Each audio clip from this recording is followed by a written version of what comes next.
Hi കൂട്ടുകാരെ, എല്ലാവർക്കും സുഖമാണോ? ഇന്ന് നമ്മളൊരു അടിപൊളി യാത്ര പോകാൻ തയ്യാറാണോ? എങ്ങോട്ടാന്നല്ലേ? നിങ്ങളുടെ പരിസര പഠനം ടെക്സ്റ്റ് ബുക്കിലെ 5-ാമത്തെ യൂണിറ്റിലേക്കാണ് നമ്മുടെ ഇന്നത്തെ യാത്ര. യൂണിറ്റിന്റെ പേര് around us in different forms, അതായത് നമുക്ക് ചുറ്റും പല രൂപത്തിൽ. നമ്മുടെ ചുറ്റുമുള്ള ഓരോ സാധനങ്ങളും ഏതൊക്കെ രൂപത്തിലാണ് ഇരിക്കുന്നതെന്ന് നമുക്കിന്ന് രസകരമായി പഠിക്കാം. അതെ, നമ്മളിന്ന് ചില മാന്ത്രിക വിദ്യകളൊക്കെ പഠിക്കാൻ പോവുകയാണ്. കല്ല്, വെള്ളം, വായു, ഇവയുടെയൊക്കെ രഹസ്യങ്ങൾ നമ്മൾ കണ്ടുപിടിക്കും.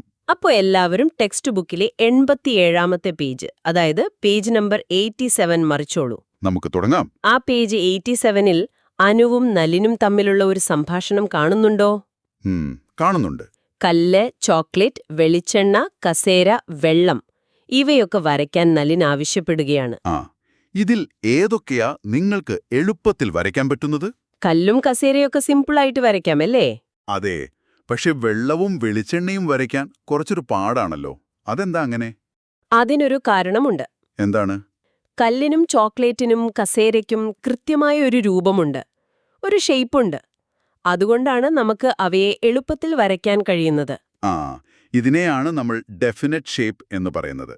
ഡെഫിനറ്റ് ഷേപ്പ്, അതായത് നിശ്ചിത ആകൃതി. അപ്പോൾ ഇങ്ങനെ നിശ്ചിത ആകൃതിയുള്ള വസ്തുക്കളെയാണ് നമ്മൾ സോളിഡ്സ്, അതായത് ഖരവസ്തുക്കൾ എന്ന് വിളിക്കുന്നത്. ഇനി അടുത്തൊരു കാര്യം നോക്കാം. വെയ്റ്റ്, അതായത് ഭാരം. ഭാരമോ? അതെ, ഒരു ചെറിയ കട്ടയും വലിയൊരു കട്ടയും എടുത്തുയർത്താൻ ശ്രമിച്ചാൽ ഏതിനായിരിക്കും ഭാരം കൂടുതൽ? അത് സിമ്പിളല്ലേ, വലിയ കട്ടയ്ക്ക് തന്നെ. നമ്മുടെ ഛോട്ടാ ഭീം ഒരു വലിയ ലഡ്ഡു പൊക്കുന്നതുപോലെ വലിയ കട്ടയ്ക്ക് ഭാരം കൂടുതലായിരിക്കും, ശരിയല്ലേ? അതെ അതെ, അപ്പോ ഖരവസ്തുക്കൾക്ക് ഭാരമുണ്ട്, ഹാസ് വെയ്റ്റ്. ഇനി മൂന്നാമത്തെ കാര്യം, ഖരവസ്തുക്കൾക്ക് ഇരിക്കാൻ സ്ഥലവും വേണം. സ്ഥലവും വേണമെന്നോ? അതെങ്ങനെയാ? അതിനെയാണ് നമ്മൾ ഓക്യുപ്പൈ സ്പേസ് എന്ന് പറയുന്നത്. ഒരു പരീക്ഷണം ചെയ്താലോ? ചെയ്യാം. ഒരു ഗ്ലാസ് നിറയെ വെള്ളമെടുക്കുക, എന്നിട്ട് അതിലേക്ക് പതുക്കെ ഒരു കല്ലിട്ട് നോക്കൂ. എന്ത് സംഭവിക്കും? വെള്ളം പുറത്തേക്ക് തൂവിപ്പോവും. എന്തുകൊണ്ടാ? കാരണം ആ കല്ലിനിരിക്കാൻ ഗ്ലാസിനകത്ത് സ്ഥലം വേണ്ടേ. അപ്പോ അവിടെ ഇരുന്ന വെള്ളം പുറത്തുപോയി. ശരിയാണ്.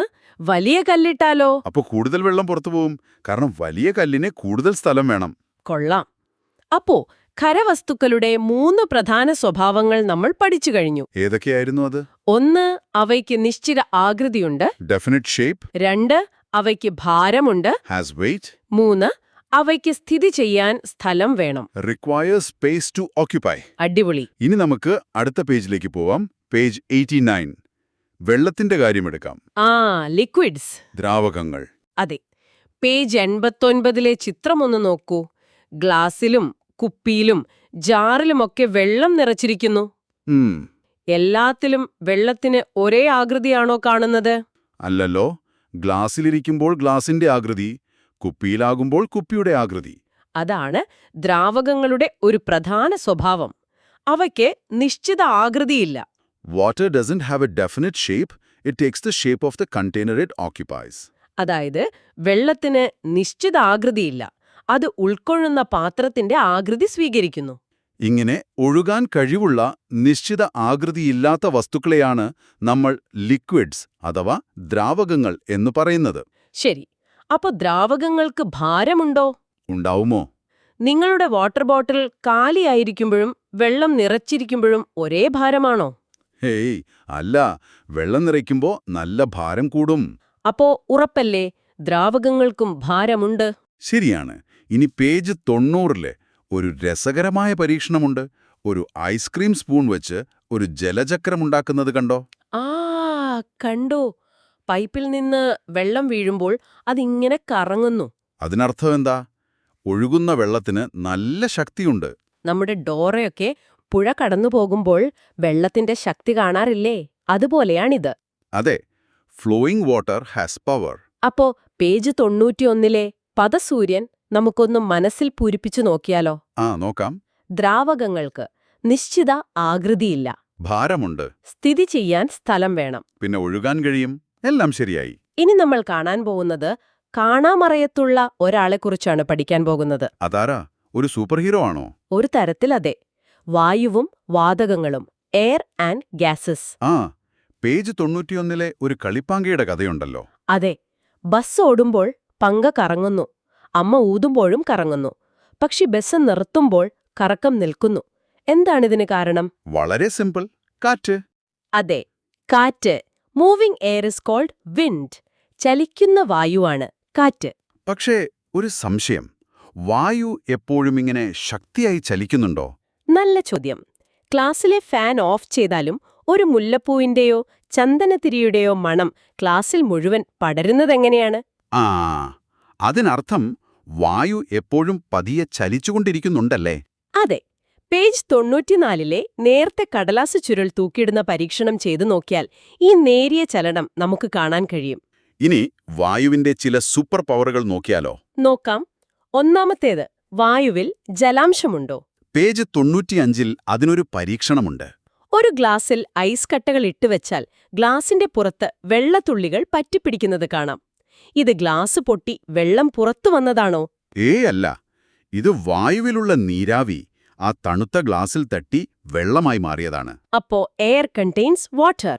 വായുവിൽ ജലമുണ്ട്. അടുത്ത സൂപ്പർ പവർ. വായുവിന് സ്ഥലം വേണോ? വേണോ? പേജ് 96-ലെ പരീക്ഷണം നോക്കാം. ഒരു ബക്കറ്റ് വെള്ളത്തില് പ്ലാസ്റ്റിക് പന്ത് വെച്ചിട്ട് അതിനു മുകളില് ഒരു ഗ്ലാസ് കമഴ്ത്തി താഴ്ത്തിയാൽ എന്ത് സംഭവിക്കും? പന്ത് താഴേക്ക് പോകും. അതെന്താ? ഗ്ലാസിനുള്ളിലെ വായു അതിനെ താഴേക്ക് തള്ളുന്നതുകൊണ്ടാണ്. ആ, ഗ്ലാസ്സിൽ ഒരു ചെറിയ ദ്വാരമിട്ടാലോ?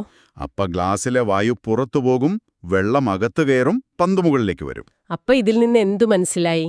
Air requires space to occupy. വായുവിന് സ്ഥിതി ചെയ്യാൻ സ്ഥലം വേണം. കൊള്ളാം. ഇനി അടുത്തത്, വായുവിന് ആകൃതിയുണ്ടോ? പേജ് 98. പല രൂപത്തിലുള്ള ബലൂണുകളിൽ, അതായത് നീളമുള്ളതും ഉരുണ്ടതുമായ ബലൂണുകളിൽ വായു നിറച്ചാൽ വായുവിന് ഏതാകൃതിയായിരിക്കും? ആ ബലൂണിന്റെ ആകൃതിയായിരിക്കും. അപ്പോ air has no definite shape. വായുവിന് നിശ്ചിത ആകൃതിയില്ല. അവസാനത്തെ സൂപ്പർ പവർ, വായുവിന് ഭാരമുണ്ടോ? പേജ് 99-ലും അതിനൊരു പരീക്ഷണമുണ്ട്. ഒരു കോലില് 2 ബലൂണുകൾ ഒരേപോലെ തൂക്കിയിടുക. എന്നിട്ട് ഒന്നിലെ കാറ്റ് കളഞ്ഞാൽ എന്ത് സംഭവിക്കും? കാറ്റുള്ള ബലൂൺ തൂങ്ങിക്കിടക്കും, മറ്റേത് മുകളിലേക്ക് പോകും. കാരണം എയർ ഹാസ് വെയിറ്റ്. വായുവിന് ഭാരമുണ്ട്. കൊള്ളാം. പേജ് 100-ലെ പരീക്ഷണം നോക്കൂ. ഒരു പാൽക്കവർ ഊതി വീർപ്പിച്ച് പുസ്തകങ്ങൾ ഉയർത്തുന്നത്. ഓ, വായുവിന് നല്ല ശക്തിയുണ്ടെന്നിപ്പ ശരിക്കും മനസ്സിലായി. വായു ഇരിക്കുന്ന ഈ അവസ്ഥയെയാണ് നമ്മൾ ഗ്യാഷ്യസ് സ്റ്റേറ്റ് അഥവാ വാതകാവസ്ഥ എന്ന് പറയുന്നത്. ഇനി നമ്മൾ ഈ യൂണിറ്റിലെ ഏറ്റവും രസകരമായ ഭാഗത്തേക്ക് കടക്കുകയാണ്. രൂപം മാറുന്നവർ, ചേഞ്ച് ഓഫ് സ്റ്റേറ്റ്സ്. പേജ് 101. നമുക്ക് ഐസ് കയ്യിലെടുക്കാം, പക്ഷേ വെള്ളം കയ്യിലെടുക്കാൻ പറ്റില്ല. എന്തുകൊണ്ടാ? കാരണം ഐസ് വെള്ളത്തിന്റെ ഖരരൂപമാണ്, സോളിഡ് സ്റ്റേറ്റ്. വെള്ളമോ? അത് ദ്രാവകരൂപം, ലിക്വിഡ് സ്റ്റേറ്റ്. ഇനി വെള്ളം നന്നായി ചൂടാക്കിയാൽ അത് നീരാവിയായി മുകളിലേക്ക് പോകും. അതാണ് വാതകാവസ്ഥ, ഗ്യാഷ്യസ് സ്റ്റേറ്റ്. അപ്പോ പേജ് 103-ലെ ചാർട്ടൊന്ന് നോക്കൂ.